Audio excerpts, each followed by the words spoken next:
মতোই ফলতার পুনর্নির্বাচনে এক পেশে জয় পেল বিজেপি এবং এই শুভেন্দু অধিকারীর স্কোরবোর্ডে আরও এক বিধানসভা সংখ্যা যুক্ত হলো। তবে নেহাত সংখ্যাই নয়, এই ফলতার ফল সুদূর প্রসারী। যেমন দেখুন, ডায়মন্ড হারবার মডেল, সেই ডায়মন্ড হারবার মডেলের এখানে মৃত্যু, তৃণমূল তলানিতে। আর এবার এখান থেকেই প্রশ্ন উঠছে যে তাহলে এবার বিরোধী শক্তির হ্রাস যেতে চলেছে কি এই বামেদের হাতে? দেখুন, ফলতার যে ফলাফল, সেই ফলাফল কিন্তু ইঙ্গিতপূর্ণ। পুনর্নির্বাচনে শুধু দেবাংশু পণ্ডাকে জেতানো নয়, 1 লক্ষের বেশি ভোটে জিতিয়ে আমাদের কাছে পাঠাবেন। ওদের শূন্য করবেন তো? পুষ্পা জাহাঙ্গীর সরতেই কথা রাখল ফলতা। গণনা শেষে দেখা গেল 1 লক্ষেরও বেশি ভোটে জিতে গিয়েছেন বিজেপির দেবাংশু পণ্ডা। বোঝা গেল শুভেন্দু অধিকারীর আবেদনে 2 হাত তুলে সমর্থন দিয়েছেন ফলতাবাসী।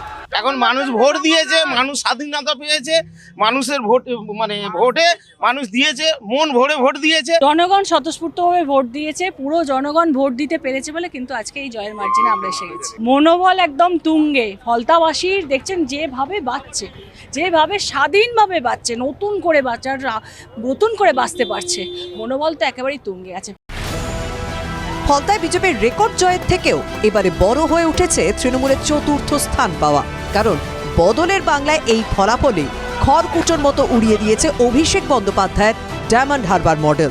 Diamond Harbour model, the famous diamond Harbour model প্রয়োগ করে মানুষকে ভয় দেখিয়ে, সন্ত্রাস করে যেভাবে করেছিলেন লোকসভার ভোট, সেটা আজকে ভেরি ক্লিয়ার। ওই ভোট দিতে দেবো না, কাউকে ভোট দিতে দেবো না, বাড়িতে থাকতে দেবো না, আধার কার্ড ভোটার কার্ড কেড়ে নেবো, এইটাই তো অভিষেক ব্যানার্জি মডেল ছিল। সেই মডেল আজকে ভেঙে চুরে ছাড়খাড় হয়ে গেছে। সাধারণ মানুষের রাজ প্রতিষ্ঠা, কোনো মডেল নয়, মানুষের মডেল প্রতিষ্ঠা। রাজনীতির উলট পুরাণটা স্পষ্ট হয়ে গিয়েছে ফলতার ফলাফলে। 2024-এ লোকসভা ভোটে ফলতা বিধানসভা থেকে তৃণমূল পেয়েছিল 1,83,635 ভোট। এবারে 2026-এ তৃণমূলের ভোট নেমে এসেছে মাত্র 7,783-তে। পাশাপাশি বিজেপির ভোট 24-এ 15,263 থেকে বেড়ে 2026-এ হয়েছে 1,49,666। তাৎপর্যপূর্ণভাবে ফলতায় দ্বিতীয় স্থানে উঠে এসেছে বামেরা। 2024-এ সিপিএম পেয়েছিল মাত্র 2,315টি ভোট, কিন্তু এবারে সিপিএম প্রার্থী শম্ভুনাথ কুর্মের ভোট 40,625টি। ফলতা ভোটের ফল থেকে তাই রাজ্যে ঘুরে দাঁড়ানোর ইঙ্গিত খুঁজে পাচ্ছেন বাম নেতারা। তৃণমূলটা একটা আরএসএস সাজানো একটা বাহিনী ছিল এবং তারা মস্তানি গুন্ডামি করে যা করেছে, সেখানে মানুষ তার মত দিতে পারতো না। মানুষ যদি মত দেওয়ার সুযোগ থাকে এবং গণতন্ত্র যদি আমরা ফিরিয়ে আনতে পারি, তাহলে সেই গণতান্ত্রিক প্রতিষ্ঠার সঙ্গে সঙ্গে বামপন্থারও পুনরুত্থান হবে। এটা ফলতার ফল দিয়ে এটা বোঝা যাচ্ছে। ফলতায় তৃণমূলে ভরাডুবি হতেই খোঁচা দিতে ছাড়েননি শুভেন্দু অধিকারী। সোশ্যাল মিডিয়ায় পোস্টে মুখ্যমন্ত্রী লেখেন, কুখ্যাত ডায়মন্ড মডেল তৃণমূলের হারবার মডেলে পরিণত হয়েছে। ফলতায় 1 লক্ষ ভোটের মার্জিন বেঁধে দিয়েছিলেন শুভেন্দুই। এবার তিনি ফলতার পুনর্নির্বাচনের ফলাফলেরই পুনরাবৃত্তি চেয়েছেন নন্দীগ্রামের পুনর্নির্বাচনে। এখানে একটা বাই ইলেকশন হবে, ফলতার মতো ব্যবধান করে দেবেন তো? Bureau report, TV9 Bangla.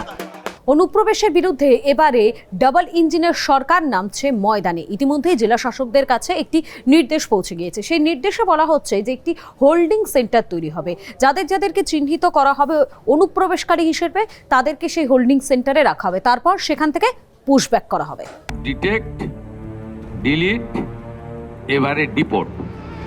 অনুপ্রবেশ ইস্যুতে ডিটেক্ট, ডিলিট, ডিপোর্টের ফর্মুলা দেখা গেল সেই 3D ফর্মুলাতেই এগোতে শুরু করলো রাজ্যের ডাবল ইঞ্জিন সরকার। রাজ্য থেকে অনুপ্রবেশকারীদের ডিপোর্ট করার চূড়ান্ত প্রস্তুতিও শুরু হয়ে গেল। এবারে তাই জেলায় জেলায় তৈরি হবে হোল্ডিং সেন্টার। ইতিমধ্যে জেলা শাসকদের কাছে পৌঁছে গিয়েছে স্বরাষ্ট্র দপ্তরের সেই নির্দেশিকা, যেখানে বলা হয়েছে ধরা পড়া বাংলাদেশি বা রোহিঙ্গা অনুপ্রবেশকারীদের ওই হোল্ডিং সেন্টারে রাখা হবে। সেখান থেকে তাদের বাংলাদেশে ডিপোর্ট করবে বিএসএফ। মুখ্যমন্ত্রী মাননীয় শুভেন্দু অধিকারী স্পষ্ট করে দিয়েছেন যে যারা সিএ এর আওতায় পড়েন না তারা যদি বাংলাদেশ থেকে যদি এখানে ঢুকে থাকেন তাদের বাইরে যেতে হবে। তাদেরকে আমরা আমাদের জনগণের ট্যাক্সের টাকা খরচ করে খাওয়াবো, রাখবো, চিকিৎসা করাবো, এর তো কোনো মানে হয় না। সরকারি নির্দেশিকায় স্পষ্ট লেখা হয়েছে কেন্দ্রীয় স্বরাষ্ট্র মন্ত্রকের নির্দেশিকার ভিত্তিতেই এই পদক্ষেপ করা হচ্ছে। মূল চিঠির সঙ্গে ৮ পাতার নির্দেশিকাটিও জেলা শাসকদের পাঠানো হয়েছে। 2025-এর মে মাসের ওই নির্দেশিকায় রাজ্যকে নির্দেশ দেওয়া হয়েছিল অনুপ্রবেশ চিহ্নিত করে নিজের দেশে ফেরত পাঠাতে প্রতিটি জেলায় টাস্ক ফোর্স গড়তে হবে। এজন্য সমস্ত জেলায় পর্যাপ্ত সংখ্যায় হোল্ডিং সেন্টার তৈরি করতে হবে। কেউ ভারতীয় নাগরিক বলে দাবি করলে তা 30 দিনের মধ্যে খতিয়ে দেখা হবে। ওই 30 দিন তাদের হোল্ডিং সেন্টারেই রাখা হবে। চিহ্নিত রোহিঙ্গা বা বাংলাদেশিদের বায়োমেট্রিক তথ্য কেন্দ্রের পোর্টালে আপলোড করা হবে, যাতে ওই অনুপ্রবেশকারীদের এদেশে ব্ল্যাকলিস্ট করে দেওয়া হয়। আপাতত এই নির্দেশিকা মেনেই অনুপ্রবেশ মুক্ত বাংলা গড়তে অ্যাকশন মোডে সরকার। ঠিক হয়েছে, প্রতিটি জেলা সদর লাগোয়া এলাকায় অন্তত একটি করে হোল্ডিং সেন্টার তৈরি হবে। পড়ে থাকা কিষাণ মান্ডিতেও হতে পারে হোল্ডিং সেন্টার। কয়েকটি জায়গায় আবার স্টেডিয়ামের অব্যবহৃত অংশেও হোল্ডিং সেন্টার তৈরির চিন্তা ভাবনা রয়েছে। আমি যেখানে দাঁড়িয়ে রয়েছি তা ডিস্ট্রিক্ট স্পোর্টস অ্যাসোসিয়েশনের স্টেডিয়াম। এটিকেও হোল্ডিং সেন্টার হিসেবে ভাবা হচ্ছে, কারণ প্রশাসনিক সূত্রের খবর ইংরেজবাজার থানা এলাকাতেই সম্ভাবনা রয়েছে হোল্ডিং সেন্টার করার, এবং সেক্ষেত্রে প্রাথমিকভাবে যে সমস্ত জায়গা দেখা হয়েছে তার মধ্যে রয়েছে স্টেডিয়াম, স্কুল এবং সরকারি বড় জায়গা। এ রাজ্যে বাংলাদেশ সীমান্ত লাগোয়া এলাকায় এমনকি কলকাতাতেও রোহিঙ্গা ও বাংলাদেশি নাগরিকদের উপস্থিতি নিয়ে একাধিকবার কেন্দ্রীয় সংস্থাগুলির রিপোর্ট জমা দিয়েছে। সেই কারণেই এবার আরও সংগঠিত নজরদারি ও আটকের প্রক্রিয়া চালু করতে চাইছে কেন্দ্র, যে প্রক্রিয়ার মাধ্যমে তাদের বেছে নিয়ে ডিপোর্ট করা যায়। বদলের বাংলায় এবার সেই অনুপ্রবেশকারীদের ফেরত পাঠানোর প্রক্রিয়াটাই শুরু করে দিল শুভেন্দু অধিকারীর সরকার। Bureau report, TV9 Bangla. দিন রবিবার, ফুল অ্যাকশনে বুলডোজার। সোনা পাপ্পু, বাবু সোনা, রাজু নস্কর, জাভেদ খানের ছেলে, মুখ্যমন্ত্রী শুভেন্দু অধিকারীর লিস্ট ধরে একেবারে হিট করলো প্রশাসন। কসবা, বেলেঘাটা, তিলজলা, একের পর এক অবৈধ বেআইনি নির্মাণ ভাঙল কলকাতা পুরসভা। রাস্তায় নেমে এসে গোটা বিষয়টা তদারকি করলেন খোদ পুরমন্ত্রী। যেন সার্জিক্যাল স্ট্রাইক কিংবা কেন্দ্রীয় এজেন্সির অভিযান। আত্মরক্ষার কোনো সুযোগ না দিয়েই অ্যাটাকে কলকাতা পুরসভার বুলডোজার। একেবারে বিনা নোটিসে বুলডোজার অ্যাকশন নয়, কিন্তু একে নজরে বলে দিয়েছিলেন মুখ্যমন্ত্রী। मैं म्यूनिसिपल अफेयर्स का सेक्रेटरी और केएमसी का कमिश्नर को बताया 4 नाम लेकर। एक बेलेघाटा का राजू नस्कर, 18 प्रॉपर्टी।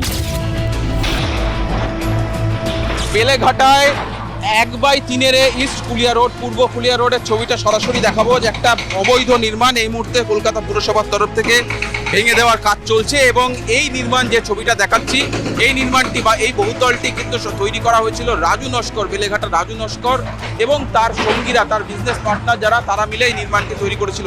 ভেঙে ভেঙে নিচের দিকে আছে, সব জিসিবি আছে, পকলেন, আমাদের পকলেন আছে, হ্যাঁ, আমাদের জ্যাকাম্বার আছে, ওইসব ভেঙে ফেলে। বেলেঘাটার ত্রাস রাজু নস্কর এখন নিজেই ত্রস্ত। মানুষকে ভয় দেখিয়ে, আইনকে বুড়ো আঙুল দেখিয়ে যে সাম্রাজ্য তৈরি করেছিল রাজু নস্কর, যন্ত্রদানবের হাতের ধাক্কায় তাসের ঘরের মতো ভেঙে পড়ছে সেই সব ইমারত। রাজু নস্করের যে office Ajmer tower private limited, যেখানে দেখা যাচ্ছে তার নির্মাণ সংস্থার অফিস, সেই নির্মাণ সংস্থার অফিসেও কিন্তু পড়ল পুরসভার নোটিশ। আরও একটা বিল্ডিং, সেখানেও কিন্তু কলকাতা পুরসভার এই নোটিশ পড়েছে। এই বাড়িটিতে 8টি ফ্ল্যাট রয়েছে, এই 8টি ফ্ল্যাটেই কিন্তু মানুষজন রয়েছেন। প্রচণ্ড আতঙ্কের ব্যাপার। আমার ওয়াইফ খুবই অসুস্থ, তার মধ্যে আমরা দুজনই থাকি, খুব টেনশনে আছে। আতঙ্কের ব্যাপারে, আতঙ্কের মধ্যেই তো আমরা রয়েছি না, যে কি হবে না হবে। दूसरा कस्बा का सोना पप्पू, 24 प्रॉपर्टी। কসবার বোসপুকুরে জমি মাফিয়া ও কুখ্যাত তোলাবাজ সোনা পাপ্পুর অবৈধ নির্মাণে চলল বুলডোজার। রথতলায় সোনা পাপ্পুর ডান হাত বাবু সোনার বেআইনি সম্পত্তিও নিষ্কৃতি পেল না। যেভাবে একটা সরু জায়গার উপরে একেবারে কম প্লটের উপরে প্রায় 5 তলা গড়ে তোলা হয়েছে, সম্পূর্ণ বেআইনি, নোটিশ দেওয়া হয়েছিল, তারপরে কিন্তু এই ভাঙার কাজ করা হচ্ছে। আশেপাশে প্রচুর বাড়ি রয়েছে, বাড়ির যাতে কোনো ক্ষতি না হয় সেই নির্দেশ দিয়েছেন। কেএমসির তরফ থেকে বা আমাদের সরকারের তরফ থেকে যাদের দায়িত্ব ছিল দেখা যে কোথায় ইলিগাল হচ্ছে, কোথায় বাড়িটার সাথে আবার ইলিগাল জুড়ে দেওয়া হচ্ছে, তাদের উপরেও অ্যাকশন যেরকম নেওয়া হবে সেরকম যারা বানিয়েছে, যারা টাকা ঢেলেছে, যারা ডেভেলপার, যারা প্রমোটার, তাদের উপরেও অ্যাকশন নেওয়া হবে। যে আগের সরকার 15টা বছর যারা যে মন্ত্রী এবং যে টিম এই দপ্তর চালিয়েছে তারা এই বিষয়গুলোকে দেখেনি বলবো না, দেখেছে, ইগনোর করে গেছে, কম্প্রোমাইজ করে নিয়েছে, ক্যাশ বা কাইন্ডের বিনিময়ে তাদেরও শাস্তি হবে। जावेद खान का बेटा 90 प्रॉपर्टी বিধায়ক জাভেদ খান তার ছেলে, সেখানকারও দুটো প্রিমাইসেস আমরা আইডেন্টিফাই করেছি যেটা কমপ্লিটলি ইলিগাল। তিলজলা রোডের ওপরে অর্থাৎ তিলজলার দুটো অবৈধ নির্মাণ, একেবারে রাস্তার ধারে দুটো বহুতল নির্মাণ করা হয়েছে, অবৈধভাবে দুটো বহুতল নির্মাণ করা হয়েছে। সেই নির্মাণ দুটো ভাঙার কাজ আর সকাল থেকেই শুরু হয়ে গেছে। প্রাক্তন মন্ত্রী জাভেদ খানের ছেলে ফৈয়াজ আহমেদ খান কলকাতা পুরসভার কাউন্সিলর। তিলজলায় যে দুটি আবাসন ভাঙা শুরু হলো সেগুলির সঙ্গে নাকি ফয়াজ আহমেদ খানের যোগসূত্র রয়েছে, যদিও ফয়াজ আহমেদ খান সেসব মানতে চাননি। আশ্চর্যজনকভাবে বেআইনি নির্মাণ নিয়ে তিনিই সরব। কলকাতা আনপ্ল্যান সিটি আছে, শুধু আমার ওয়ার্ডে নেই।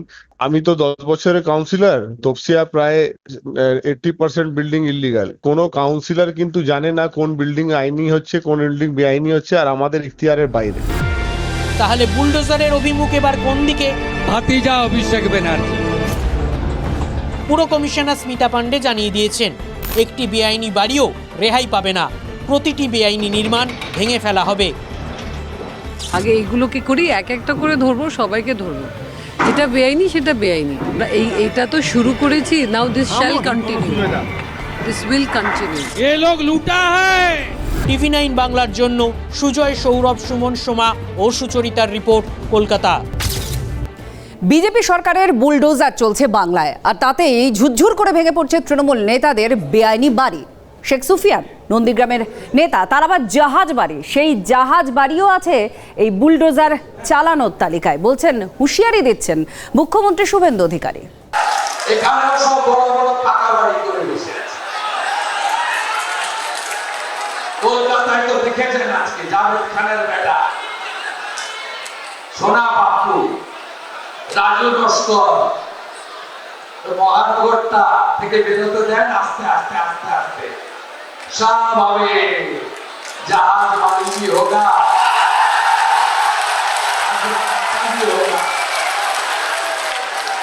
শুধু দেখতে থাকুন, যা চুরি করেছে সব বের করবো, যে গর্তের ভিতরে রেখেছ গর্ত খুঁড়ে বের করবো। আমাকে লিখতে হয় না, আমার সব এখানে লেখা। তৃণমূল জমানায় বিজেপি করাই ছিল সব থেকে বড় অপরাধ। 2021-এর নির্বাচনের ফলাফল বেরোতেই ক্যানিংয়ের মণ্ডল পরিবারের দোতলা বাড়ি বুলডোজার দিয়ে ভেঙে গুঁড়িয়ে দেয় তৃণমূলের দুষ্কৃতীরা। তারপর 2026-এ সেই ভাঙা ভিটেতে আবার পা রাখলেন বিশ্বজিৎ মণ্ডল। তার অভিযোগের আঙুল ক্যানিংয়ের প্রাক্তন বিধায়ক শওকত মোল্লার দিকে। বেআইনি বাড়ি বুলডোজার দিয়ে গুঁড়িয়ে দিচ্ছে রাজ্যের নতুন সরকার। অবৈধ মালিকদের জন্য চোখে জল মমতা বন্দ্যোপাধ্যায়। ক্ষমতায় এসেই বুলডোজার চালিয়ে মানুষের বাড়ি ভেঙে দিচ্ছে, হকারদের জীবন জীবিকা কেড়ে নিচ্ছে। মানুষ কত কষ্ট করে একটা ঘর তৈরি করে, একটা আশ্রয় তৈরি করে। মমতা কি জানেন তার দলের লোকজন কিভাবে একটি পরিবারের আশ্রয় ছিনিয়ে নিয়েছিল? এই মুহূর্তে আমি দাঁড়িয়ে আছি ক্যানিংয়ে বিশ্বজিৎ মণ্ডলের বাড়িতে। আর এই বিশ্বজিৎ মণ্ডল 2021 সালে ভোট পরবর্তী হিংসার জন্য তার বাড়িকে কার্যত জেসিবি মেশিন দিয়ে ভেঙে তাণ্ডব চালায় তৃণমূল আশ্রিত দুষ্কৃতীরা। অপরাধ ছিল বিশ্বজিৎ বাবুর, একমাত্র তিনি গ্রামে বিজেপি পার্টি করতেন। 2021 সালের 2রা মে বিধানসভা নির্বাচনের ফল বেরোয়। তার ঠিক দুদিন পর 4ঠা মে সকাল 9টা নাগাদ ক্যানিং 2 নম্বর ব্লকের বিজেপি কর্মী বিশ্বজিৎ মণ্ডলের বাড়িতে তৃণমূলী হামলা। 2টি বুলডোজার দিয়ে গুড়িয়ে দেওয়া হলো দোতলা বাড়ি। চলে ছিনতাই। দীর্ঘ 5 বছর ঘরছাড়া ছিল মণ্ডল পরিবার। তৃণমূল বিদায় নিতেই 5 বছর পর পরিবার নিয়ে ধ্বংসস্তূপে পা রাখলেন বিশ্বজিৎ মণ্ডল। আজকে ঘরে ছেড়ে ঘরে ফিরেছে। আমরা বিশ্বজিৎ বাবুর সঙ্গে সঙ্গেই তার ঘরে আমরা প্রবেশ করব এবং কিভাবে ধ্বংসলীলা তৎকালীন সময় তৃণমূল হারমাত বাহিনী চালিয়েছিল তা আপনাদের সামনে তুলে ধরবো। আমি তো আমার জন্মভূমির উপরে আমি মনে করছি আমার মায়ের আঁচলের তলা আমি এসেছি। অনেকদিন মায়ের আঁচল পাইনি। টিএমসির নেতারা আমাদের বাড়ি ঘর ভেঙে দিয়েছিল। ছোট্ট বাচ্চাদের নিয়ে আমি বাড়ি থেকে চলে যাই। জেসিবি গাড়ি দিয়ে লুটপাট করেছিল প্রথমে, তারপর জেসিবি গাড়ি দিয়ে ভেঙে দিয়েছিল। না, পুলিশে কিচ্ছু বলেনি। 2টো জেসিবি নিয়ে এসেছিল এবং তার সাথে হাজার হাজার মুসলিম এসেছিল এবং বাহিক বাহিনী এসেছিল। আমি তখন আমার বাচ্চাকে নিয়ে 1.5 বছরের বাচ্চা নিয়ে দিক বিদিক শূন্য হয়ে যায় এবং সেই বেলা দুপুর 12টার সময় সেই বাচ্চাকে কোলে করে নিয়ে মাঠের মাঝখান থেকে দৌড়াতে দৌড়াতে খালি পায়ে এক কাপড়ে এই বাড়ি ছেড়েছি। আমি ভাড়া ঘরে সোনারপুরে 5 বছর কাটিয়েছি অনেক কষ্ট দুঃখের মধ্যে। আমার মেয়ে তখন 1.5 বছর বয়স, আমার ভাইয়ের ছেলের 1 বছর বয়স, আমার বৃদ্ধ বাবা 80 বছর বয়স, আমার ওয়াইফ, আমার ভাই, আমার ভাইয়ের ওয়াইফ, সবাই আমরা এই বাড়ি ছেড়ে শুধু যেটুকু পড়েছিলাম সেটুকু পরে চলে যাই। ক্যানিং পূর্বের প্রাক্তন তৃণমূল বিধায়কই হামলার মূল চক্রী অভিযোগ বিশ্বজিতের। তৃণমূল হেরে ভূত হলেও শওকত বাহিনী হুমকি দিচ্ছে বলেও অভিযোগ।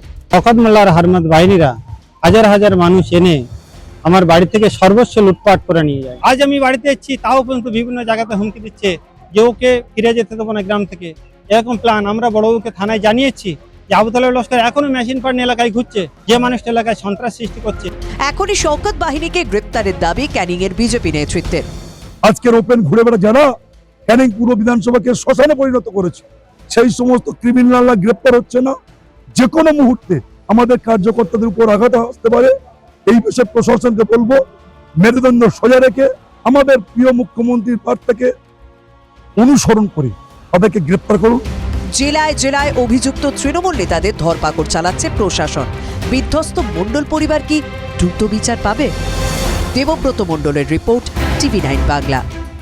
আচ্ছা, অভিষেক বন্দ্যোপাধ্যায়ের উদ্ধত্তের যে বেলুন, সে বেলুন কি চুপসে গেল? এবার ওই হুঙ্কার হুঁশিয়ারির পথ ছেড়ে অভিষেকের সুর কি নরম হতে চলেছে? অন্তত তেমনটাই মনে হচ্ছে, কারণ এবার পুরসভার কাছে চিঠি দিয়ে 10 দিন সময় চাইলেন অভিষেক বন্দ্যোপাধ্যায়। পরিবর্তনের প্রথম লক্ষণ ফুটে উঠেছিল অভিষেক বন্দ্যোপাধ্যায়ের বসতবাড়ির দেওয়ালেই। অনুমোদনহীন নির্মাণের জবাবদিহি চেয়ে তৃণমূলের সাধারণ সম্পাদকের বাড়িতে নোটিশ সেঁটেছিল কলকাতা পুরসভা। সেই নোটিশ ছিঁড়ে ফেলা নিয়েও কম বিতর্ক হয়নি। বিধিভঙ্গের অভিযোগ উঠেছিল, আর তৃণমূল পরিচালিত পুরসভা অভিষেককে নোটিশ দিচ্ছে। এই নিয়ে ঝড় বয়ে যায় তৃণমূলের অন্দরে। কাউন্সিলরদের বৈঠকে নাকি মমতা উষ্মা প্রকাশ করেন। 9 নম্বর বড় চেয়ারম্যান দেবলীনা বিশ্বাস পদত্যাগ করেন। দলের সঙ্গে সম্পর্কও তার প্রায় ছিন্ন হয়ে গিয়েছে। আপনার বাড়ির অবৈধ অংশ ভাঙার নির্দেশ দিয়েছে কলকাতা পুরসভা 7 দিনের মধ্যে। কি বলবেন অভিষেক? ধাক্কাধাক্কি করবেন না প্লিজ, ধাক্কাধাক্কি করবেন না, হরণ করছেন তো, এগুলো শোভনীয় নয় স্যার। যারা এসব প্রশ্ন করছে কলকাতা পুরসভাকে জিজ্ঞেস করুন অবৈধ অংশটা কোথায়, এটা জিজ্ঞেস করে আসুন। আগে জিজ্ঞেস করে আসুন, তারপর আমার থেকে উত্তর নেবেন।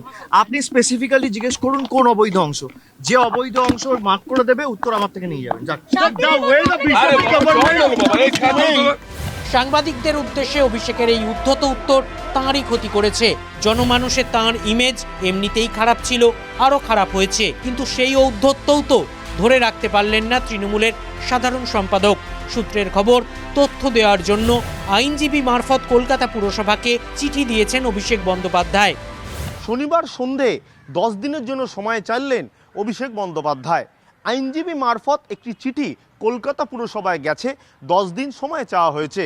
মূলত যে বাড়িগুলোর যে অংশ বেআইনি বা একেবারে অবৈধ বলে বলা হচ্ছে, সেগুলো অভিষেক বন্দ্যোপাধ্যায় ব্যাখ্যা করবেন এবং সেই জন্যই আইনজীবী মারফত একটি চিঠি ইতিমধ্যেই কলকাতা পুরসভায় গেছে, সূত্রের খবর।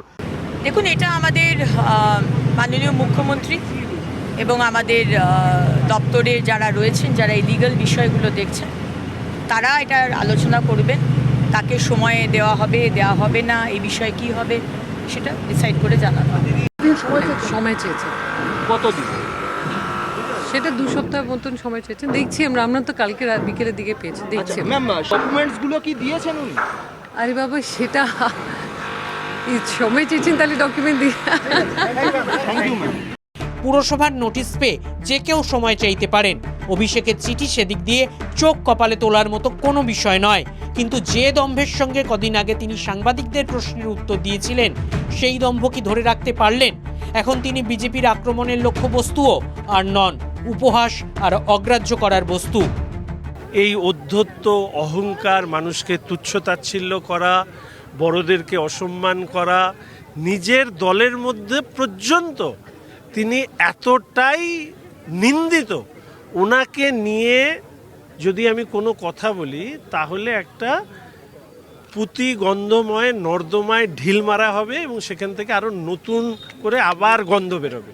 তাদের যে অধ্যত্ত, সরকারে থাকা মানে আমি সমস্ত নিয়মকে ভেঙে সমস্ত কিছু করব, এই অধ্যত্তর জায়গা থেকে তাদেরকে বাংলার মানুষ সরানোর জন্যই রায় দিয়েছে। এবং আমরা এটাই বলতে চাই, আইনের সামনে সবাই সমান, আমিও সমান, অভিষেক বন্দ্যোপাধ্যায়ের সমান, আমাদের বিধায়করা পাশে আছে, আনন্দ আছে, তারাও সমান, সাধারণ মানুষরাও সমান। অন্য ক্ষেত্রে এর আগে দেখা গেছে যে যারা যারা সময় চেয়েছেন কলকাতা পুরসভা সেই সময় দিয়েছে। এক্ষেত্রে অভিষেক বন্দ্যোপাধ্যায়ের যেহেতু সময়সীমা সোমবার বা মঙ্গলবার শেষ হয়ে যাচ্ছে, সেক্ষেত্রে আর বাড়তি সময় পায় কিনা অভিষেক বন্দ্যোপাধ্যায়, নিঃসন্দেহে তা দেখার। সায়ন্ত ভট্টাচার্য এবং সুশোভন ভট্টাচার্যের রিপোর্ট, TV9 বাংলা। দেখুন, শাসকের আসনে থাকা থেকে এতদিন কোনো অ্যাকশন হয়নি, কিন্তু তৃণমূলের জাহাজ ডুবতেই একের পর এক ফাইল খুলতে শুরু করেছে। এই যেমন অভিষেক বন্দ্যোপাধ্যায়ের একাধিক বাড়িতে গজিয়ে ওঠা অবৈধ বা বেআইনি নির্মাণের অভিযোগের ফাইল। অন্যদিকে অভিষেকের সম্পত্তি নিয়ে এখন তৃণমূলেই যেন আগুন লেগেছে। অভিষেক বন্দ্যোপাধ্যায়ের একাধিক সম্পত্তিতে বছরের পর বছর ধরে অবৈধ নির্মাণ, সব জেনেও চুপ করেছিল কলকাতা পুরসভা। দল শাসকের আসনে থাকায় পার পেয়ে যাচ্ছিলেন তৃণমূলের সেকেন্ড ইন কমান্ড। পুরসভার বিল্ডিং বিভাগ সূত্রে অন্তত এমনটাই বক্তব্য। তৃণমূলের সাম্রাজ্যের পতন হতেই সেই দলের কাগুজে বাঘের বিরুদ্ধে নড়ে চড়ে বসেছে তার দলেরই পরিচালিত পুরসভা। হরিশ মুখার্জি রোডের এই 188A শান্তিনিকেতন বিল্ডিংয়ে ইতিমধ্যে 400 সাবক্লস 1 ধারায় নোটিশ দেওয়া হয়েছে এবং কালীঘাট রোডের বাড়িতে 400 সাবক্লস 1 ধারায় নোটিশ দেওয়া হয়েছে। সেই অভিযোগ গত বছর আগস্ট সেপ্টেম্বর মাসেও এসেছিল কলকাতা পুরসভার 9 নম্বর বোরোতে। শুধু তাই নয়, অভিষেকের কালীঘাট রোডের বাড়ির সামনে বাস চলাচলের রাস্তার জংশনে ফুটপাত দখল করে পার্টি অফিসও তৈরি করা হয়। ক্রমে অফিসের জেরে রাস্তাও দখল হয়ে যায়, এমনকি গার্ডরেল দিয়ে রাস্তা আটকে রাখা হয়। এই বাড়িটা একটা চাল ছিল, ঠিক আছে, এটা জোর জবরদস্তি করে ভয় দেখিয়ে জায়গাটাকে লুট করে এরা প্রমোটিং করে এখানে আছে। বাজি মমতা ব্যানার্জি এরা তো ব্যাগ পিসি ভাইপোর ব্যাপার। শুধু এটা না, আশেপাশে অনেক বাড়ি আছে জোর জবরদস্তি করে ভাইরাল লুটপাট করে। কলকাতার বিল্ডিং বিভাগ সূত্রে খবর, একটা বা দুটো নয়, অন্তত 15টিরও বেশি অভিযোগ ছিল হরিশ মুখার্জি রোডের বাড়ি ও কালীঘাট রোডের অভিষেকের অফিসে অবৈধ নির্মাণ নিয়ে। এমনকি কলকাতা পুরসভার বিল্ডিং বিভাগের বড় ইঞ্জিনিয়ারদের কাছেও রিপোর্ট ছিল লিপস অ্যান্ড বাউন্সের সম্পত্তিগুলো আচমকাই গজিয়ে উঠছে। কিন্তু তাতে আর কি, তৎকালীন শাসক দলের তথাকথিত যুবরাজ, তার বিরুদ্ধে ব্যবস্থা নেবে কে? রাজনৈতিক বাধ্যবাধকতা এবং চাপের কারণে সে ফাইলগুলো হিমঘরে চাপা পড়ে যায়, এমনকি আস্থা খুঁড়ে স্থান পায়। রাজ্যে পালাবদল ঘটার পর সেই ফাইলগুলো আবার নতুন করে খোলা হচ্ছে। এদিকে আবার অভিষেকের সম্পত্তি নিয়ে তৃণমূলের ঘরে আগুন। মঙ্গলবারই অভিষেকের বাড়িতে নোটিশ ঘিরে দলের চাপ না মেনে পদত্যাগ করছেন 9 নম্বর ওয়ার্ডে বড় চেয়ারম্যান দেবলীনা বিশ্বাস। কেএমসি অ্যাক্ট অনুযায়ী যেগুলো নিয়ম আছে সেই নিয়ম অনুযায়ী নোটিশ গেছে, সেইখানে না দেখে আমাকে যদি ভেতর থেকে ফোন করে বলা হয় যে তুমি দেখো ব্যাপারটা, তুমি এইটা বলো, সেটা বলো, ওইটা করো, আমি কেন করব? মেয়র ফেরহাদ হাকিম অবশ্য দেবলীনার পাশে দাঁড়িয়ে দাবি করেছেন নোটিশ নিয়ে কিছুই জানেন না। বড় চেয়ারম্যানেরও এখতিয়ারে নেই যে বড় বিল্ডিং ডিপার্টমেন্ট আগে নোটিশ দেবে না দেবে। এটা আমি স্পষ্টভাবে বলতে চাই যে এই ব্যাপারের সাথে আমার কোনো নলেজ নেই আর থাকার কথাও নয়। তৃণমূল বিধায়ক কুণাল ঘোষ আবার কার্যত দলের ঘাড় থেকে দায় ঝেড়ে ফেলার চেষ্টা করে বলছেন যার সম্পত্তি তাঁরই উত্তর দেওয়া উচিত। দলের মুখপাত্র হিসাবে আমার দলের যা যা অবস্থান এবং আমরা যেটা মনে করছি আমরা সেটা বলেছি। এবার কার কতগুলি আছে সেখানে কোনো নোটিশ গেছে কি যায়নি সেটা সম্পূর্ণভাবে যাকে কেন্দ্র করে তিনি বা তার কোনো আইনজীবী বলতে পারবেন। হাবভাব থেকে যা মনে হচ্ছে অভিষেকের যে এইসব সম্পত্তি আছে এই তথ্যটা সত্য, সেটা থেকে স্বাভাবিকভাবে তৃণমূলের যে বাকি নেতা ফেতারা আছে তারা একটু দূরত্ব তৈরি করতে চাইছে। তৃণমূলের কাছে অভিষেক কি এখন অভিশাপ? হারের ধাক্কায় দলে কোণঠাসা হচ্ছেন অভিষেক। সায়ন্ত ভট্টাচার্য ও প্রদীপ্ত কান্তি ঘোষের রিপোর্ট, TV9 বাংলা। বাড়ি না বাড়াবাড়ি, রোমান স্থাপত্যকেও হার মানায় এক সে বাড়কর এক। মা মাটি মানুষের দলের নেতাদের বাড়ি। আর হবে নাই বা কেন? ওই যে কথায় আছে না, কম্পিটিশনে সবসময় সেরাটাই বেরিয়ে আসে। তৃণমূল দলের নেতাদের বাড়িগুলো দেখলেও ঠিক যেন সেই কথাটাই মনে হয়। একদম বিল্ডিং বিভাগে, তৃণমূলের বিল্ডিং বিভাগে এই প্রতিচ্ছবি দেখা যাচ্ছে। এই যে প্রাসাদগুলো দেখছেন, এই সবই হচ্ছে তৃণমূলের, ধরি মা মাটি মানুষের দলের নেতাদের বাড়ি।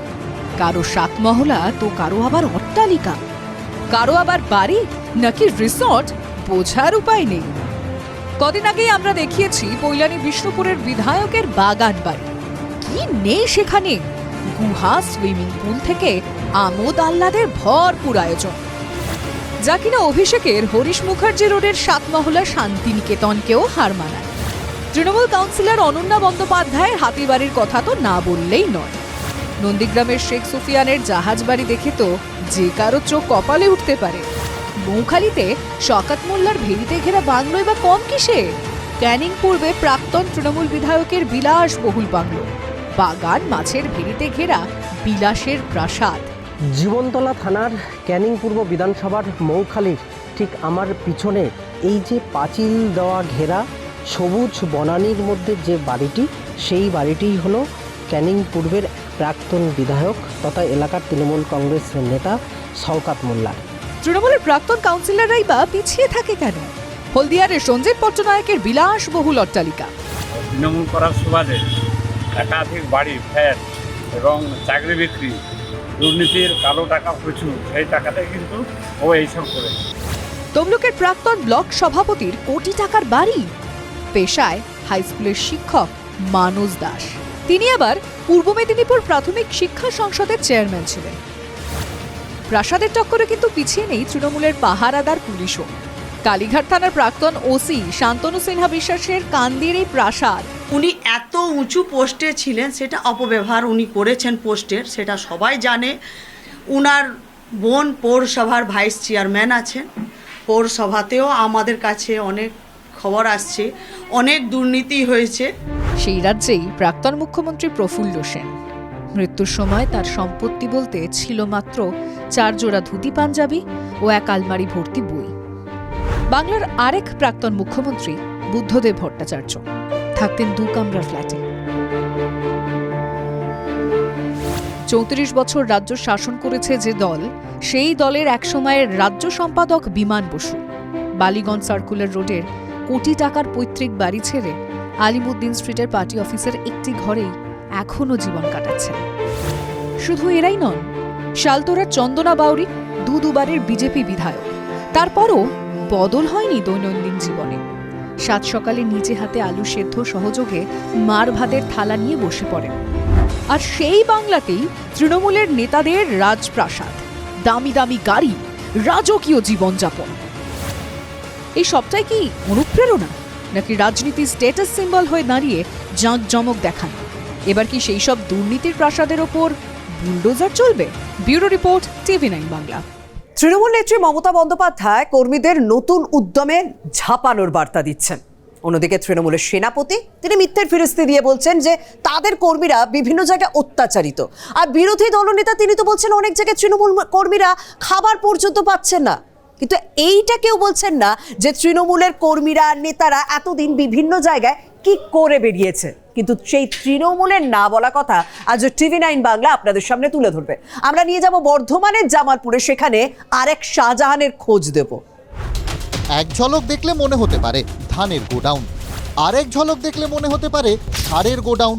ক্যামেরা অন্যদিকে ঘুরতেই আবার রাশি রাশি জব কার্ড, জমির দলিলের ফটোকপি। আরেকদিকে জলজল করছে প্রাক্তন মুখ্যমন্ত্রীর অনুপ্রেরণার কথা। অন্যদিকে রাশি রাশি মদের বোতল আর তৃণমূলের পতাকা। এটাই ছবি। 15 বছরের সাম্রাজ্য ভেঙে পড়ার কারণ লুকিয়ে যেন এই ছবিগুলোতেই। এটা পূর্ব বর্ধমানের জামালপুরের যোৎসি গ্রামের সরকারি ফ্লাড রিলিফ সেন্টার। এতদিন তৃণমূল নেতাদের কাছে সরকারি সম্পত্তি মানেই ছিল পৈতৃক সম্পত্তি। জামালপুরের এই সরকারি ফ্লাড সেন্টার আসলে তৃণমূল নেতা তাবারক আলী মণ্ডলের নেশা আর পেশার জায়গা। নেশা মানে মদ আর পেশা মানে চুরি। এটা শাহ হোসেনপুর। এখানে এটা একটা বন্যা ত্রাণ শিবির সরকারি অনুদানে তৈরি হয়েছিল। ধান বীজ, সার আছে, সরকারি নথিপত্র, বালি চুরির যাবতীয় কাগজপত্র, আধার কার্ডও দেখা গেছে। এখানে জব কার্ড আছে, দরখাস্ত আছে, আর সবথেকে বড় বিষয় এখানে দামি দামি মদের বোতল। যে এখানকার শ্মশানটাকে ভেঙে আমরা একটা চুল্লি করে দেবো, সেই চুল্লি আজও পর্যন্ত করে দেয়নি। ওই এই নদী বেড়ে গেলে ওই মানুষগুলো যদি পরবর্তীকালে কেউ মারা যায়, তাকে কোথায় দাহ করবে তার কোনো হদিস নাই।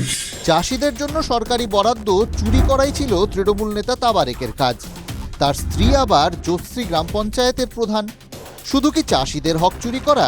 মাটি, বালি, জব কার্ডের টাকা কোনো কিছুই বাদ যায়নি।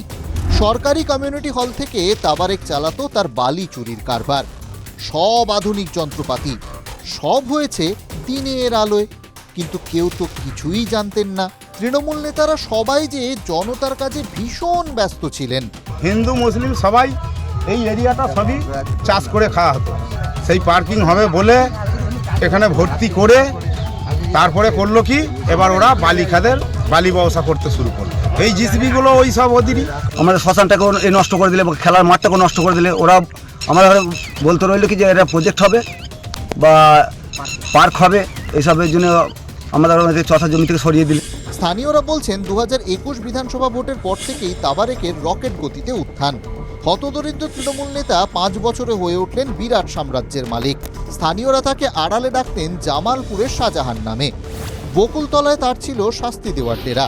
কেউ অবৈধ কাজের প্রতিবাদ করলেই বকুলতলায় হাত পা বেঁধে চলত ধোলাই। তৃণমূলের জামালপুরের বেতাজ বাদশা, তার ব্যবস্থা হচ্ছে। অলরেডি সে জেলার ভিতরে আছে, বাকি তাদেরকে জেলে ভরা হবে যারা একে সাহায্য করেছে। 26-এর ভোটে বাংলার রং বদলের পর তাবারেকের তরপানি বন্ধ। পালিয়ে বাঁচার চেষ্টা করেও লাভ হয়নি। পুরনো অভিযোগের খাতা খুলতেই কোমরে দড়ি, হাতে হাত করা। জামালপুরে এবার ভয় আউট, ভরসা ইন। পূর্ব বর্ধমান থেকে মনোতোষ পোদ্দারের রিপোর্ট, TV9 বাংলা। রাজপাট চলে গেছে, তাই বোধহয় এখন আর রাজার দেখা পাওয়া যাচ্ছে না। বলছিলাম বাসন্তীর রাজাগাজির কথা। তৃণমূল ক্ষমতায় নেই, বাসন্তীর একসময়কার ত্রাস রাজাগাজি এখন কার্যত কেঁচো হয়ে গেছে। তার এমনই অবস্থা, এখন তার বিরুদ্ধে মুখ খুলছেন তার দলের লোকেরাই। ফলতার পুষ্পা এখন পচা পুষ্পের মতো নেতিয়ে পড়েছে। ভোটের ময়দান ছেড়ে পালিয়েছেন। সেই ফলতার জাহাঙ্গীরের মতোই বাসন্তীতে রাজা গাজী, যার ভয় নাকি বাসন্তীতে বাঘে গরুতে একঘাটে জল খেত। তার অত্যাচারের জেরে ভয়ে স্পিকটি নট এলাকাবাসী, এমনকি তৃণমূলের নেতারা তটস্থ থাকত। উনি একাই পঞ্চায়েত সমিতি চালাতেন। আমাদেরকে ওনার প্রয়োজন মনে হয়নি, অনেক ইনঅ্যাক্টিভ করে রাখা হয়েছিল কি আপনাদের? তবে তৃণমূলের রাজপাট যেতে বাসন্তীর রাজা এখন ইঁদুরের গর্তে। ফলে এখন সেই ভয় কাটিয়ে মুখ খুলছেন তার দলেরই লোকেরা। বাসন্তীর তৃণমূল পরিচালিত পঞ্চায়েত সমিতির সভাপতি প্রিয়াঙ্কা মণ্ডল ফাঁস করলেন রাজা গাজীর সরকারি সম্পত্তি লুট ও অত্যাচারের কাহিনী। এমন নাকি তার দাপট যে পঞ্চায়েত সমিতির কাজও করতে বাধা দিত। সেই বন্দ্যোপাধ্যায়ের প্রভাব খাটিয়ে বাসন্তীতে করতে উনি আমার বাসন্তী পঞ্চায়েত সমিতির সমস্ত বিষয়ে আমার কোনো কর্মদক্ষদের কোনো ডিপার্টমেন্টে উনি কাজ করতে দিতেন না। উনি টোটাল দেখাশোনা করতেন এবং কি আমাকে কোনো কাজ করতে দিতেন না। কার ভয় দেখাতেন দলে আপনাদেরকে? উনি অবশ্যই ওনার অভিষেক বন্দ্যোপাধ্যায় ভয় দেখাতেন। অভিষেক বন্দ্যোপাধ্যায়ের নাম ভাঙিয়ে দাদাগিরি চালাতো রাজা গাজী। বিধানসভা ভোটে তাকে গোসাবা বাসন্তীতে দায়িত্ব দিয়েছিলেন অভিষেক। কিন্তু তৃণমূল সাম্রাজ্যের পতনের পর দলের তথাকথিত যুবরাজের সাগরেদদেরও তো হম্বিতম্বি হাওয়া। বাসন্তী বিধানসভা জুড়ে প্রত্যেকটি ক্ষেত্রে আজকের দুর্নীতির পাহাড় এবং উন্নয়নমূলক কাজের টাকাগুলো লুট করে এই রাজাগাজীর তার ভাই, তার শালা, তার মামার ছেলে, পরিবারের একাধিক ব্যক্তির নামে, আজকের এজেন্সির নামে সমস্ত কাজগুলো, পঞ্চায়েত সমিতি থেকে কাজগুলো নিয়ে আর কাজ না করে লুট করেছে। গাজীর অর্থ যোদ্ধা, কিন্তু বাসন্তীর এই রাজা গাজী যোদ্ধাও নয়, রাজাও নয়, আসলে গ্যাস বেলুন। পালা বদলের পর এখন হাওয়া বেরিয়ে গেছে। দেবব্রত মণ্ডলের রিপোর্ট, TV9 বাংলা। শুধুমাত্র পাড়ার দাদারা নয়, তৃণমূলের আমলে চেয়ারে বসা যারা আমলারা রয়েছেন তারাও তৃণমূলের দালালি করে গিয়েছেন। আর এই ক্ষমতার হাত বদল হতেই একটা একটা করে এই সমস্ত কীর্তি ফাঁস হচ্ছে। ঠিক যেমন হরিশ্চন্দ্রপুর 1 নম্বর ব্লকের ভিডিও শানু বক্সির কথাই ধরুন না। এই শানু বক্সি সাদা খাতার ভিডিও, শানু বক্সি যেমন চিটিংবাজ, এদেরকে অ্যারেস্ট করা উচিত। তখন বিরোধী দলনেতা শুভেন্দু অধিকারী ফলতার তৎকালীন ভিডিও শানু বক্সি সম্পর্কে প্রায়ই মারাত্মক অভিযোগ করতেন শুভেন্দু। এবার ফলতার প্রাক্তন ভিডিওকে নিয়ে বড়সড় অভিযোগ করলেন ডায়মন্ড হারবারের বিজেপি নেতা অভিজিৎ দাস ওরফে ববি। কয়েকটি হোয়াটসঅ্যাপ চ্যাটে স্ক্রিনশট তুলে ধরে অভিজিতের দাবি শানু বক্সিকে ফলতায় ভিডিও করে আনার কারিগর তৃণমূল নেতা জাহাঙ্গীর খানি। এখানে বোঝা যাবে যে কিভাবে এরা শানুকে আনা হয়েছে এবং তার জন্য বারবার জাহাঙ্গীর বলছে বসকে জানানো হচ্ছে। জাহাঙ্গীর 17 অক্টোবর জাহাঙ্গীর এখানে বলছে যে নাম না পাঠিয়ে রাখলে প্রবলেম, নাম পাঠিয়ে রাখো বস আর ডিএমকে। এটা জাহাঙ্গীরকে শানু বলছে, বসকে আর ডিএমকে। বস মানে কে? Who is boss? পার্সোনালি আমার মনে হয় এটা হচ্ছে এমপি অভিষেক ব্যানার্জি। 2024-এর লোকসভা ভোটের আগে পূর্ব মেদিনীপুরের নন্দকুমার থেকে ফলতার ভিডিও হয়ে আসেন শানু বক্সি। এখানে লিখছে শেষ অবস্থায়, তাহলে চেয়ারে বসলে তো আজ। এটা জাহাঙ্গীর লিখছে শানুকে, শানু বক্সে তার উত্তর লিখছে তোমার জন্য। মানে ভিডিও যে হয়েছে সেটা জাহাঙ্গীরের জন্য, শানু সেটা স্বীকার করছে। অভিজিৎ দাসের অভিযোগ, ভিডিওর পদ অপব্যবহার করে ভোটে কারচুপি করেছেন শানু বক্সি, অন্যায্য সাহায্য করেছেন জাহাঙ্গীরকে।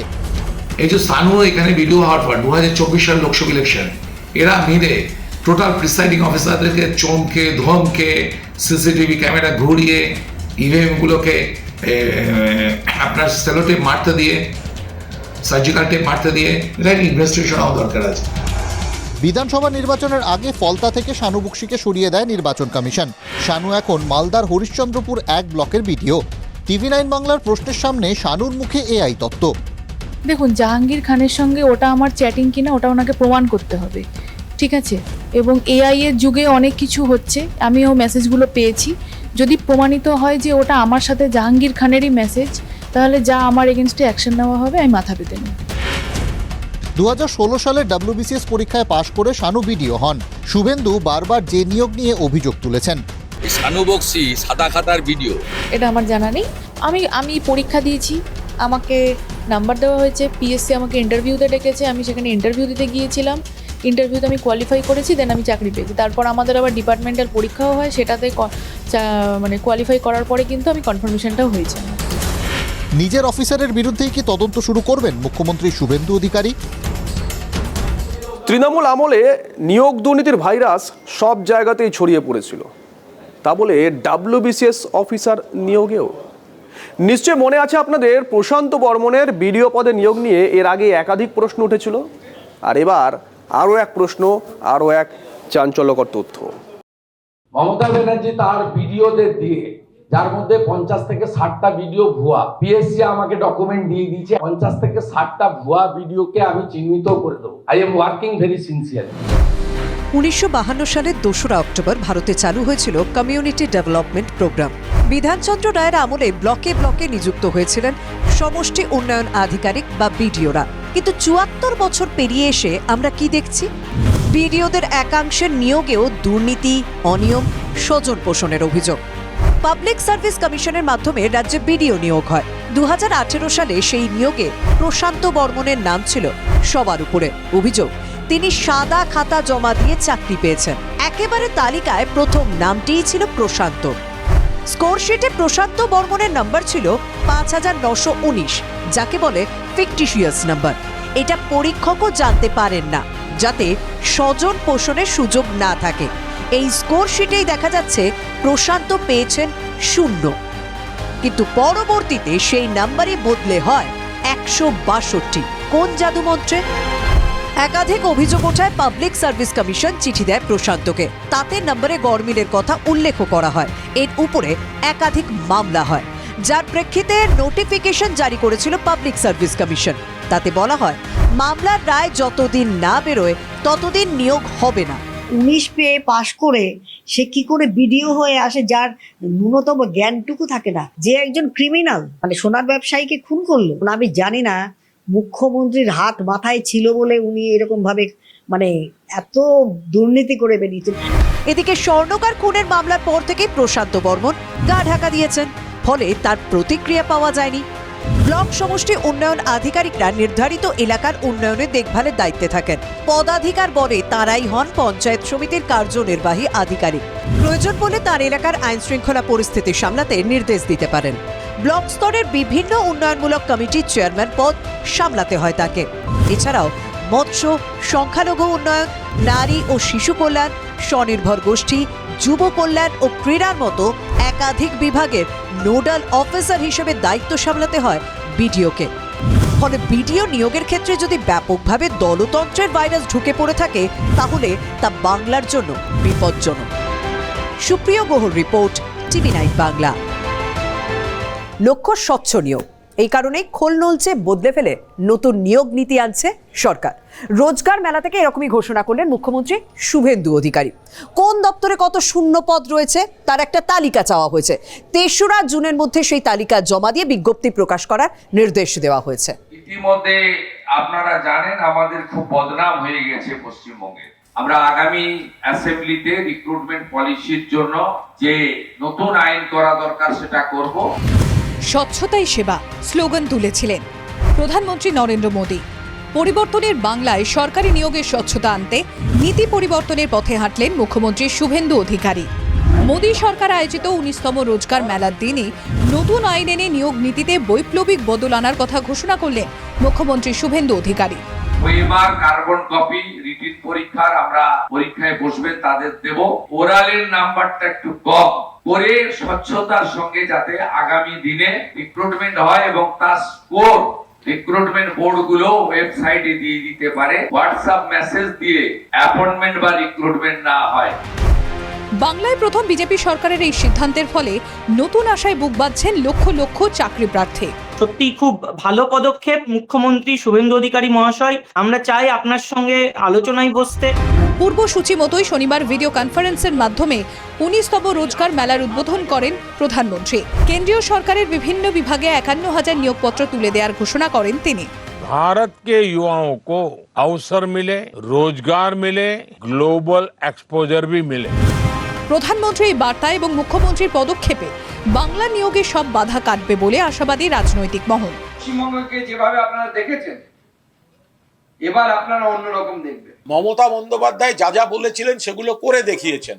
বিজেপি সরকার অন্য রাজ্যে যা যা বলেছে সেগুলো করে দেখাতে পারেনি। ঠিক যেভাবে মাননীয় প্রধানমন্ত্রী নরেন্দ্র মোদীর নেতৃত্বে আছে চাকরি দেওয়ার ব্যবস্থা হয়েছে যাতে দুর্নীতির বিন্দুমাত্র ছিটে ফোটা পর্যন্ত নেই, বিন্দুমাত্র দাগ পর্যন্ত নেই। শুভেন্দু অধিকারীর নেতৃত্বে আগামী দিনে পশ্চিমবঙ্গেও এইভাবে স্বচ্ছ নিয়োগ প্রক্রিয়া হবে। আমি এটা 100% হলফ করে বলছি। ওয়াকিবহাল মহলের মতে পশ্চিমবঙ্গে গত 15 বছরে বহুমুখী দুর্নীতির যে ব্যাপ্তি তা কার্যত নজিরবিহীন। শিক্ষা, স্বাস্থ্য, পুরসভা, পুলিশ থেকে পশ্চিমবঙ্গ সিভিল সার্ভিসের মাধ্যমে আমলা নিয়োগেও যেন দুর্নীতির মহাভারত। টাকার পাহাড় উদ্ধার হয়েছে।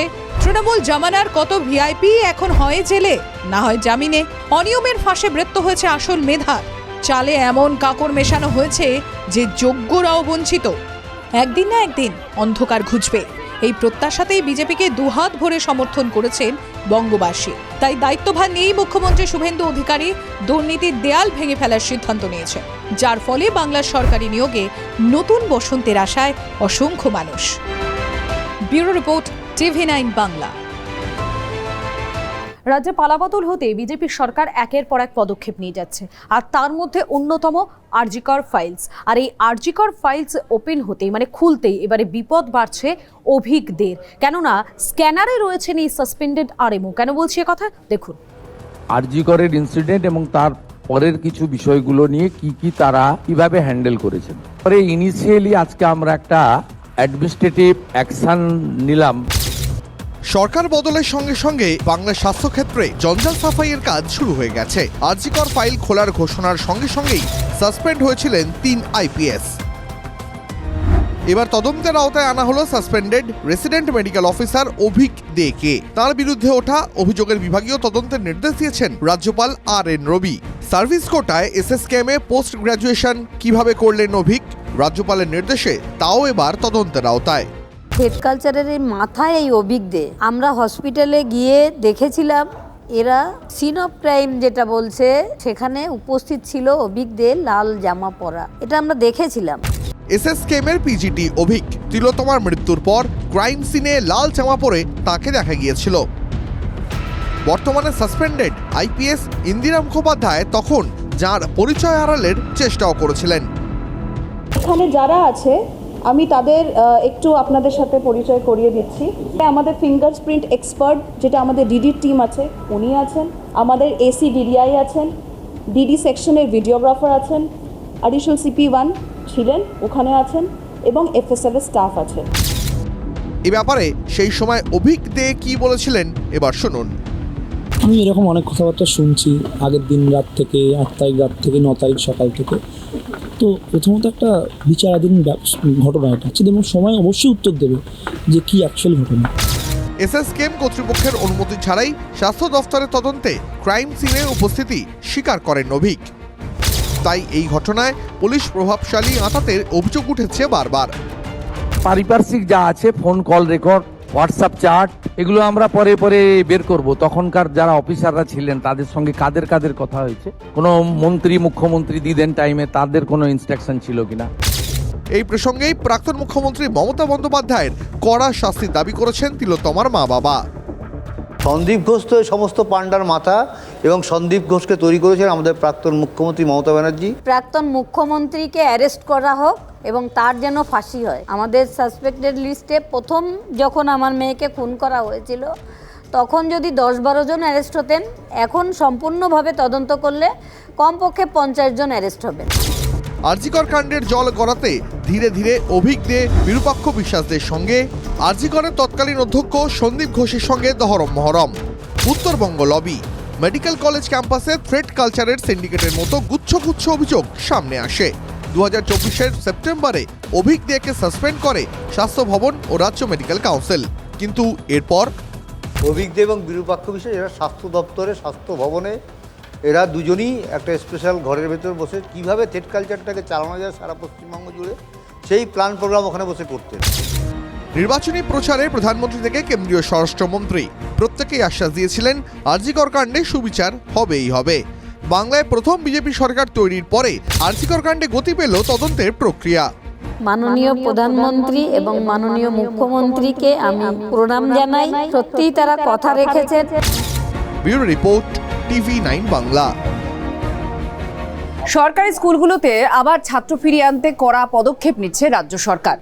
স্কুলের ব্যাগের ওজন কমানো, জাতীয় শিক্ষানীতি কার্যকর করা, হোমওয়ার্কের চাপ কমানো এবং তার সঙ্গে স্কুল পরিচালন সমিতিতে স্থানীয় নেতারা থেকে যে দাদাগিরি চালাতো বলে অভিযোগ তা সমূলে উৎপাটন করা।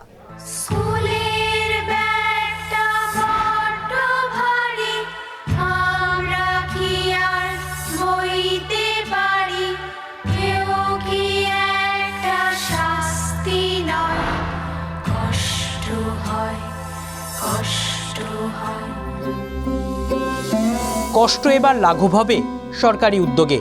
ঢাউ স্কুলের ব্যাগের ওজন সামলাতে আর হিমশিম খেতে হবে না পড়ুয়াদের। প্রাক প্রাথমিক থেকে দ্বাদশ শ্রেণীর পড়ুয়াদের স্কুল ব্যাগের ওজন নিয়ন্ত্রণে এবারে কড়া নির্দেশ জারি করল রাজ্যের স্কুল শিক্ষা দফতর।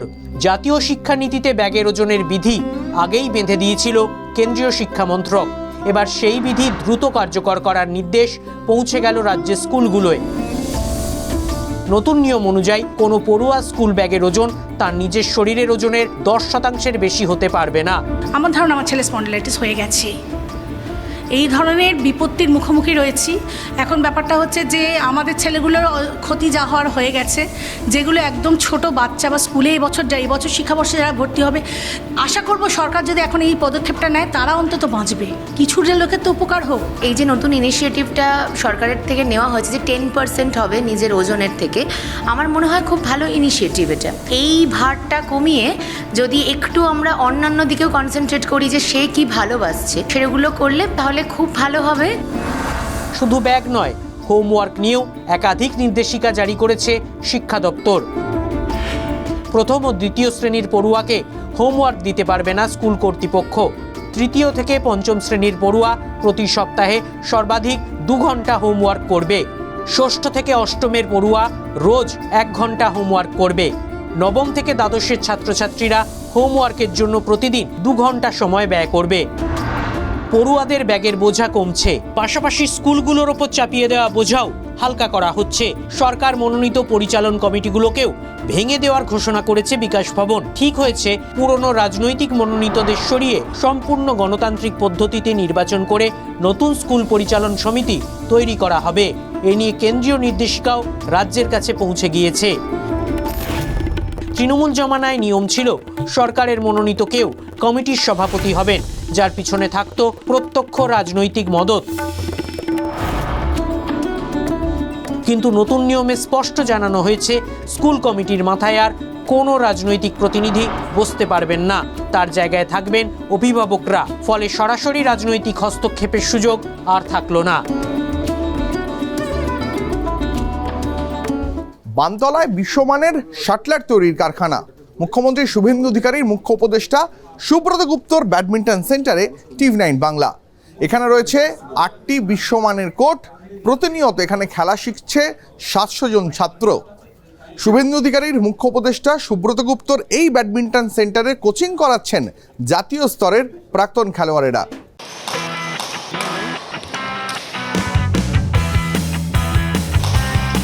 যাকে শাটল স্ম্যাশ করতে দেখছেন তিনি আর কেউ নন, মুখ্যমন্ত্রীর মুখ্য উপদেষ্টা। বানতলা চর্মনগরীর পেছনে বেঙ্গল ব্যাডমিন্টন একাডেমি, দুধে আমলা সুব্রত গুপ্তর অবসর সময়ের ঠিকানা। সেখানেই তাকে দেখা গেল ব্যাডমিন্টন কোর্ট কাঁপাতে।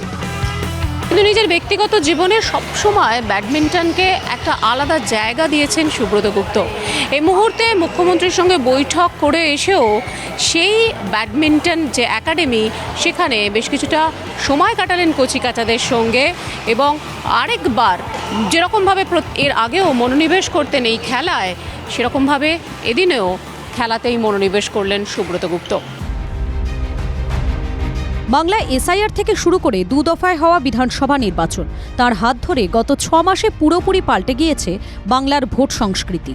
আর এরপর মুখ্যমন্ত্রী শুভেন্দু অধিকারীর মুখ্য উপদেষ্টা হিসেবে দায়িত্ব নেন 1990 ব্যাচের IAS। আইআইটি খড়গপুরের প্রাক্তনী সুব্রত ইউপিএসসি পরীক্ষায় গোটা দেশে 4র্থ স্থান পেয়েছিলেন। মেধাবী দুঁদে আমলা, ব্যাডমিন্টনেরও ভক্ত। প্রাক্তন জাতীয় স্তরের ব্যাডমিন্টন খেলোয়াড়দের সঙ্গে বানতলায় খুলেছেন ব্যাডমিন্টন সেন্টার। আমাদের রাজ্যে প্রচুর প্রমিসিং প্লেয়ার আছে বিভিন্ন খেলায়, শুধু ব্যাডমিন্টন নয়, ব্যাডমিন্টন, টেনিস, টেবিল টেনিসে আছে খুব ভালো, ফুটবলে তো আছেই, ক্রিকেটে আছে। ক্রিকেটের অবশ্য সরকারি সাহায্যের বিশেষ প্রয়োজন নেই, কিন্তু অন্যান্য যে সমস্ত খেলাধুলোগুলো আছে তাদের অনেক স্পন্সরশিপ দরকার, যেটা তারা পায় না সাধারণত। তো নিশ্চয়ই একটা বিরাট বড় স্কোপ আছে এখানের খেলাধুলার উন্নতি হওয়ার। এই কোর্টটা যখন আমরা তৈরি করি 2022 সালে, তার আগে কলকাতা শহরে ওই 2টো কোর্টওয়ালা স্টেডিয়াম বোধহয় হাতে গোনা কয়েকটা ছিল। বদলের বাংলায় খেলাধুলোতে জোর দিচ্ছেন মুখ্যমন্ত্রীর মুখ্য উপদেষ্টা। সংস্থা আছে, যেটা ব্যাডমিন্টন অ্যাসোসিয়েশন আছে, তাদের সহযোগিতা যদি পাওয়া যায় তাহলে নিশ্চয়ই আমরা মানে রাজ্য স্তরে তো বটেই, কেন্দ্রীয় স্তরের কম্পিটিশন আমরা এখানে করতে পারি। যে ন্যাশনাল স্পোর্টস গভর্নেন্স যে অ্যাক্ট হয়েছে 2025-এ, সেইটা নিয়ে অনেক চিন্তাভাবনা সরকারের হচ্ছে। আমার আশা যে তারা এই সমস্ত অ্যাডপ্ট করে যে খেলাধুলোর যে উন্নতি দরকার সেটা ওনারা করতে।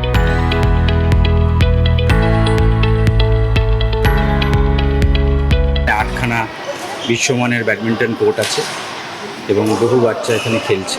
আমাদের বেঙ্গল ব্যাডমিন্টন একাডেমিতে কলকাতায় আরও 9খানা সেন্টার আছে, ওখানেও প্রচুর বাচ্চা, প্রায় 700 বাচ্চা আমাদের কাছে খেলছে। আমাদের কোনো বাধাই এখনও অবধি মনে হয়নি বাধা। আমরা মনে করেছি যে খেলাটার প্রমোশনের জন্য আমরা যতটা সম্ভব থাকতে পারি সেইভাবেই খেলাটা চলছে। সব মিলিয়ে এই ব্যাডমিন্টন একাডেমিতে চলছে বিশ্বমানের শাটলার তৈরির কর্মযজ্ঞ। শ্রাবন্তী সাহার রিপোর্ট, TV9 বাংলা।